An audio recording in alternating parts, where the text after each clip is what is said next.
Berapa banyak uang yang masuk ke MUI dari program sertifikat halal? Jadi ingat pernyataan Inspektur Jenderal Kementerian Agama Muhammad Yasin tahun 2014 silam yang mengatakan bahwa pemasukan yang didapat Majelis Ulama Indonesia atau MUI ini tidak bisa dipertanggungjawabkan.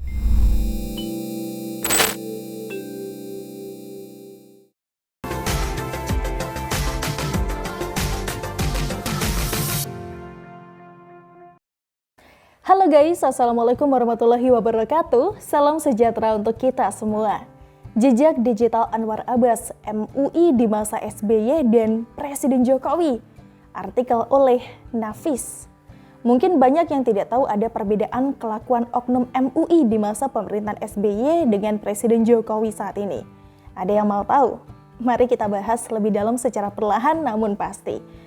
Pertama, umat dan juga rakyat Indonesia harus paham bahwa Majelis Ulama Indonesia ini ternyata adalah sebuah lembaga swadaya masyarakat atau LSM guys. Tidak percaya? Coba perhatikan link situs MUI yang beralamatkan di sejarah MUI. Dalam situs tersebut jelas tertulis jika MUI atau Majelis Ulama Indonesia ini adalah sebuah lembaga swadaya masyarakat atau LSM. Setiap LSM pasti membutuhkan biaya untuk operasional mereka guys. Salah satu pemasukan uang yang besar bagi MUI selama ini, ya tidak lain tidak bukan adalah dari sertifikat halal. Penulis tidak masalah jika makanan dan juga minuman memiliki sertifikat halal. Toh dalam aturan agama pun memang tidak boleh makan dan minum yang haram ya guys. Tapi penulis juga bingung apa hubungannya sertifikat halal untuk kulkas, kemudian makanan kucing, panci, rantang, wajan, dan juga tisu toilet. Barang-barang itu bukan untuk dikonsumsi untuk manusia ya guys. Lalu kenapa mesti mendapatkan sertifikat halal segala? Apakah ini taktik bisnis yang saling menguntungkan? Perusahaan elektronik sengaja membuat sertifikat halal untuk kulkas karena mereka tahu mayoritas penduduk Indonesia adalah seorang muslim. Sehingga dengan adanya sertifikat halal tersebut mereka berharap produknya tersebut akan dibeli oleh puluhan juta rakyat Indonesia.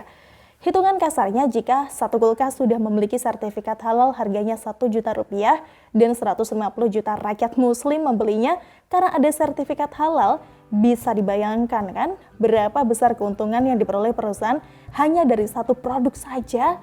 Jadi semakin banyak perusahaan yang membayar sejumlah uang untuk mendapatkan sertifikat halal dari MUI, maka semakin banyak pula pemasukan bagi mereka. Sebuah hubungan yang saling menguntungkan bukan? Nah pertanyaannya, ada yang tahu berapa banyak uang yang masuk ke MUI dari program sertifikat halal? Jadi ingat pernyataan Inspektur Jenderal Kementerian Agama Muhammad Yasin tahun 2014 silam yang mengatakan bahwa pemasukan yang didapat Majelis Ulama Indonesia atau MUI ini tidak bisa dipertanggungjawabkan. Yasin pernah berkata, Badan Pemeriksa Keuangan atau BPK dan juga Inspektorat tidak bisa mengaudit MUI. Yasin mengatakan duit sertifikasi laiknya diurus oleh negara. Pemasukan sertifikasi halal juga harusnya masuk penerimaan negara, bukan pajak. Sehingga otoritas sertifikat halal wajib diaudit secara berkala. MUI ini hanya melakukan sesekali audit, itu pun kalau dibutuhkan, ujarnya.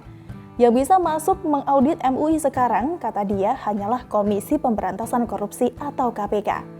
Aneh tapi nyata, sebuah LSM bernama MUI yang lahir pada tanggal 26 Juli 1975 di Jakarta atau pada masa Orde Baru sampai masa pemerintahan SBY bisa memegang kewenangan penuh atas proses sertifikasi halal sejak pendaftaran, pemeriksaan hingga penerbitan sertifikat. Dan kita rakyat kecil tidak pernah tahu berapa banyak uang hasil dari sertifikat halalnya itu. Tidak heran jika pihak MUI pernah memuji prestasi SBY setinggi langit di akhir masa jabatannya pada tahun 2013 silam. MUI merasa bersyukur dan juga memberikan apresiasi kepada negara kita setelah mencapai prestasi yang luar biasa, bahkan lebih dari negara-negara lainnya. Hal itu dikatakan oleh Ketua Umum MUI Ma'ruf Amin usai bertemu Presiden Susilo Bambang Yudhoyono.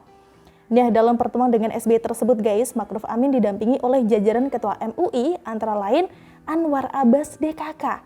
Pada tahun 2015 kita juga mendapatkan informasi ya dari Ketua Bidang Perekonomian dan juga Produk Halal Majelis Ulama Indonesia atau MUI, Amidan Syaberah, bahwa alokasi bantuan dari pemerintah ke MUI sebesar 3 miliar rupiah bermula sejak era pemerintahan SBY. Saat itu MUI melakukan audiensi dengan Presiden untuk mengajukan dana untuk penyelenggaraan operasional MUI sebesar 30 miliar rupiah yang dianggap rasional sesuai dengan kebutuhan dari MUI. Setelah itu, kedua belah pihak pun menyepakati anggaran untuk MUI menjadi 10 miliar rupiah. Nah, akan tetapi guys, seiring penerapan kebijakan anggaran di semua lembaga dan juga kementerian, dana bantuan pun akhirnya dipangkas 70% menjadi 3 miliar rupiah saja. Selama 6 tahun berjalan kita dapat 3 miliar rupiah. Padahal pada tahun 2014 anggaran itu tersendat karena dinilai tidak punya payung hukum. Lalu keluar Perpres nomor 151 tahun 2014 yang membolehkan negara memberikan bantuan pendanaan kepada MUI, kata Amidan Syabera. Pada saat yang bersamaan guys, Amidan Syabera ini juga mengkomplain ya jika pemerintahan Presiden Jokowi saat itu belum mencarikan dana bantuan sosial itu. Amidan mengatakan saat itu, ya sampai saat ini 2015 nyatanya belum turun, kami harap secepatnya bisa turun.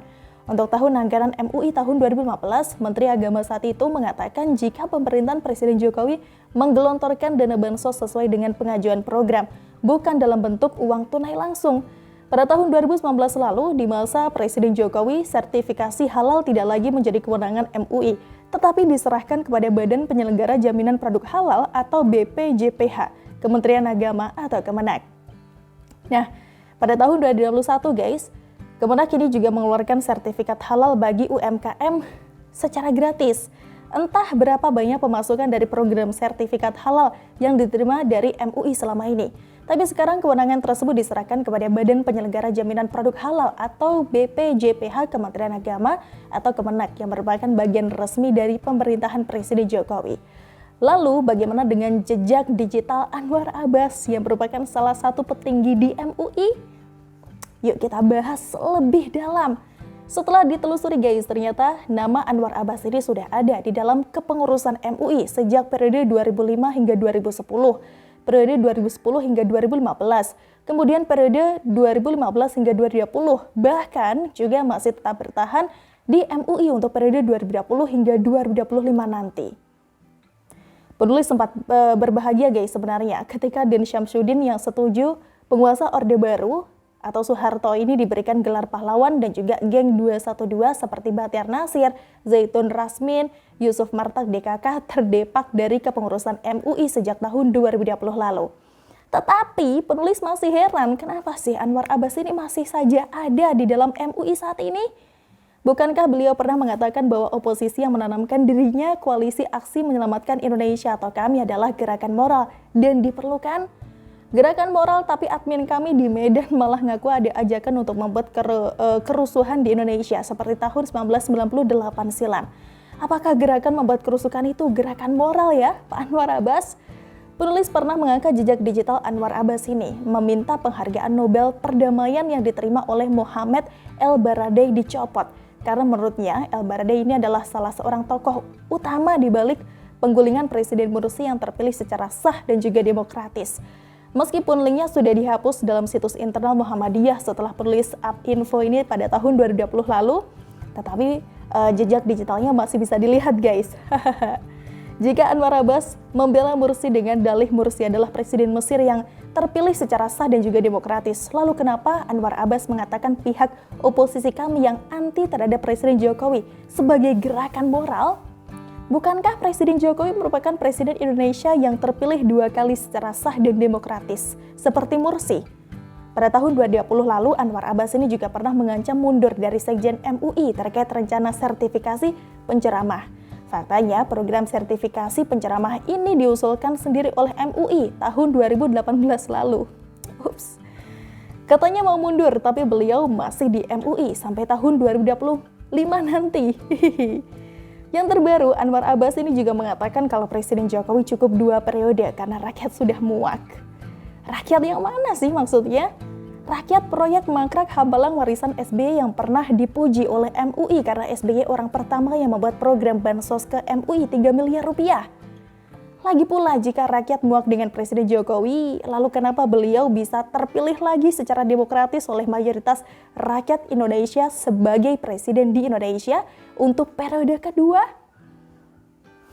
Akhir kata, apakah sebuah kebetulan jika Anwar Abbas yang sudah lama di MUI ini tidak suka dengan Presiden Jokowi karena Presiden Jokowi tidak meneruskan bansos ke MUI sebanyak 3 miliar rupiah dalam bentuk uang seperti masa SBY.